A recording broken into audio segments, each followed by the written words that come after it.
धडगाव तालुक्यातील चुलवड येथे ऊसतोड मजुराचे घर आगीत भस्मसात, लाखोंचे नुकसान। धडगाव तालुक्यातील चुलवड गावात ऊसतोड मजुराचे घर भीषण आगीत पूर्णपणे जळून खाक झाल्याची घटना घडली आहे। या आगीत कुटुंबाचा संसार उद्ध्वस्त झाला असून लाखो रुपयांचे नुकसान झाले आहे। पिंट्या पिढ्या तडवी राहणार चुलवड हे ऊस तोडीसाठी परजिल्ह्यात गेले होते। कष्टाने कमावलेली सुमारे लाख रुपयांची मजुरी तसेच घरकुलासाठी राखून ठेवलेले सुमारे 70,000 रुपये त्यांनी घरातील कपाटात ठेवले होते।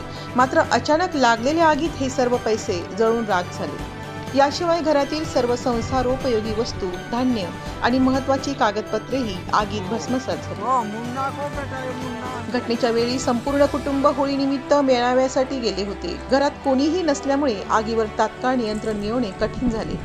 आग लागल्याचे लक्षात येताच गावातील अनेक नागरिकांनी पाण्याची भांडी घेऊन घटनास्थळी धाव घेतली व आग विझवण्याचा प्रयत्न केला। मात्र तोपर्यंत मोठे नुकसान झाले होते। या घटनेमुळे संबंधित कुटुंब अक्षरशः उघड्यावर आले असून त्यांच्यावर उपासमारीची वेळ आली आहे। घटनेची माहिती मिळताच स्थानिक प्रशासनाकडून पंचनामा करण्यात आला आहे। दरम्यान प्रशासनाने तात्काळ आर्थिक मदत जाहीर करून नुकसान भरपाई द्यावी अशी मागणी सरपंच वंदना पवार यांनी केली आहे। सरकारकडून त्वरित आर्थिक सहाय्य मिळाल्यास या कुटुंबाला मोठा दिलासा मिळणार आहे। आदिवासी जनजागृती न्यूज नंदुरबार। नमस्कार।